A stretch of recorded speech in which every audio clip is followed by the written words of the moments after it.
अस्सलाम वालेकुम। वालेकुम अस्सलाम। काजी साहब, खामोश रहो, खामोश रहो। देखो तो जरा, आका के बताए हुए नमूने के मुताबिक नाने जमे पनाया कि नहीं? बिल्कुल काजी साहब, बादशाह सलामत के हुक्म के ऐन मुताबिक हैं सब नाने जमी। तोड़ो इसे जरा।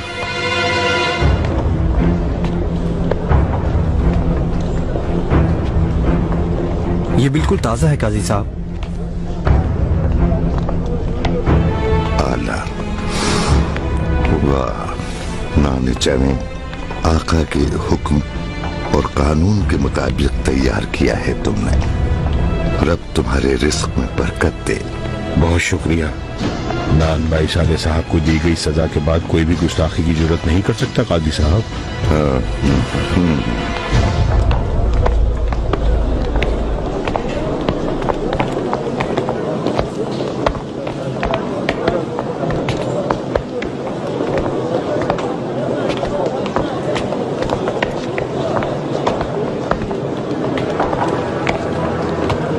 जनाब खुश आमदीद। खैर तो है, आज जल्दी फरोख्त कर दिया सारा गोश्त। कहीं उम्मत मोहम्मदी ने इफ्तार के लिए जल्दी खरीदारी तो नहीं कर ली? जल्दी कैसे बिक सकता है काजी साहब? कम जानवर आने की वजह से ज़बह करने के लिए भेड़ें मिलती ही नहीं। भेड़ें नहीं मिलती हैं? क्या मतलब है इसका? हाँ, हर रोज इस्तांबुल में कम से कम 4000 भेड़ें ज़िबह करने की हिदायत नहीं की गई थी क्या? क्या मतलब भेड़ें नहीं मिल रही? अवाम क्या भूखी रहेगी? कस्साबों की अंजुमन के सरबराह तक आपका हुक्म पहुंचा दिया है काजी साहब। ऐसा है, जल्दी बुलाओ कसाबों के सरबराह को। जाओ देखें जरा उसे भी। अल्लाह अल्लाह, भेड़ें नहीं मिल रही। हाँ, अल्लाह अल्लाह, अल्लाह अल्लाह। काजी साहब, कसाबों की अंजुमन का सरबराह। भेड़ें कहाँ गई साहब? बोगदान से तो भेड़ें पहुंच रही हैं। अफलाक और बोगदान से हर साल 1 लाख भेड़ें भेजी जाती हैं। अफलाक से तो भेड़ें पहुंच रही हैं, लेकिन बोगदान और वेवु दासी से भेड़ें नहीं पहुंच रही। इसकी मुझे खबर क्यों नहीं की गई? हाँ, दीवाने हुमायूं में भी खबर नहीं भेजी गई। और मुबारक रमजान के महीने में उम्मत मोहम्मदी को गोश्त न बेचने का क्या मतलब है? इसकी तदबीर क्यों नहीं की गई साहब? कारमान की मंडी से और इर्जुरूम से क्यों नहीं भेड़ें मंगवाई गई? सर्दियों में भेड़ें लाना मुश्किल हो जाता है। मुश्किल होता है? हाँ, भेड़ें लाना मुश्किल होता है। दीवाने हुमायूं में अगर खबर कर देते तो सोफिया या अमसिया से हर जगह से भेड़ें ला कर दे देते। आपको समझे क्या? इसे ले जाकर दुर्रे लगाओ, 100 दुर्रे लगाना, होश ठिकाने आ जाए। ऐसा ना करें काजी साहब, ले मुझे जाओ एक मौका और दें, मुझे माफ कर दें। और तुम एक काम करो, जाकर कस्साबों को बताओ अपने लिए कोई काबिल सरबराह ढूंढे। ठीक है? हमारा क्या होगा काजी साहब? फिक्र न करो, ढूंढ लेंगे कोई रास्ता ढूंढ लेंगे। काजी साहब, ज़ोहर की नमाज तक 3 अहम मुकदमात निपटाने निहायत ज़रूरी हैं। पहला, सौलखज़ादे हिकमत साहब की ज़मीनों का मसला है। दूसरे का ताल्लुक मीरास से है और जायदाद की तकसीम का तनाज़ा भी है। काजी साहब, वज़ीर आज़म इब्राहिम पाशा तशरीफ लाए हैं।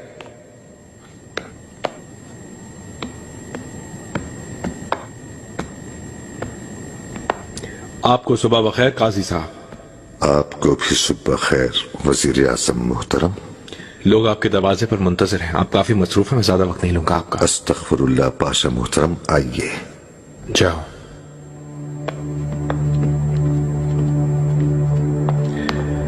काफी दिनों से आपके बेटे अहमद चलेबी से मिलना चाहता था। मिलना नसीब में आज लिखा था। वो यहाँ मौजूद नहीं है पाशा मोहतरम। मुझे खबर है इस बात की, क्योंकि वो मेरे साथ आया है। अहमद चलेबी,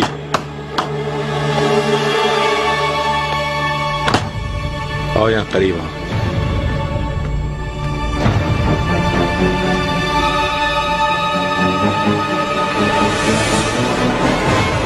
मैं आपकी औलाद को एक मुफक्किर के तौर पर जानता था और इसके बारे में कभी कोई शिकायत भी नहीं सुनी। इसके अलावा ये अपना फर्ज बड़ी काबिलियत से निभा रहे हैं, लेकिन बाज बुरी आदतें हैं, मसलन शराब नोशी। अल्लाह रास्ते से भटकने वालों की इस्लाह करे पाशा। आमीन आमीन। आखिर हम इंसान की ही औलाद हैं, क्यों है ना काजी साहब? दुरुस्त बात पर कैसा इतराज?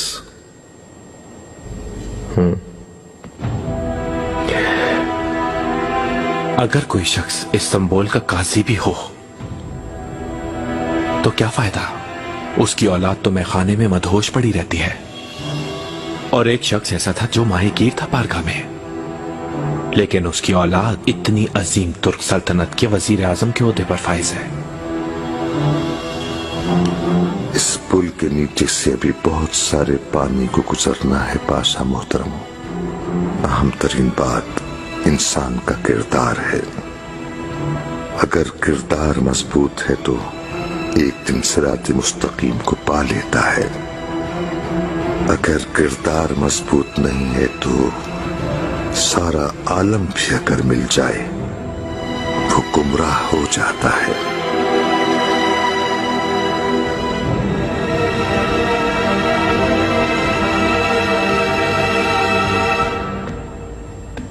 अहमद चले भी। फरमाइए पाशा। बाबा के एहसानात बहुत हैं, सिर्फ इसी वजह से तुम्हें माफी दिलवा रहा हूं। लेकिन आज के बाद तुम एहतियात करोगे, तुम अपने इज्जतदार घराने पर कोई आंच ना आने दोगे। खुदा न खास्ता किसी ने सुन लिया तो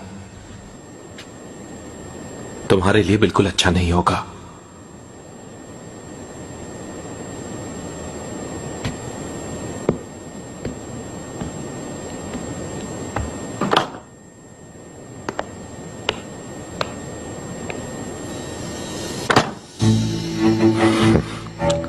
तुम्हारे सबब रुस्वा हो गया मैं।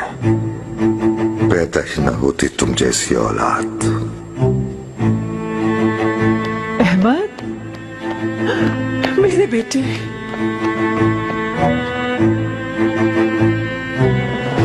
सब ठीक है?